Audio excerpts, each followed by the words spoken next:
When you have a triangle like triangle ABC and you extend one of the sides out further, you create an angle outside the triangle that is still connected to this triangle, and it's called an exterior angle.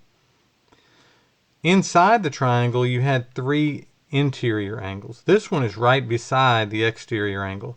These other 2 are further away, and we call those remote interior angles. And there's a relationship between the exterior angle and the remote interior angles. It turns out that these 2 remote interior angles have a measure total that is the same as this exterior angle. So the measure of angle DCB, this one here, is equal to the measure of angle A and B put together. Now we can use that to find missing values. In this case, A is 58 degrees and B is 63 degrees. If we put those together, 58 plus 63 is going to give us 121 degrees, and that's the measure of this exterior angle. Well, we're not limited to only numbers. We can also do this with expressions. So in this case, we have this triangle where we've extended this side. We've created this exterior angle, 9x plus 12.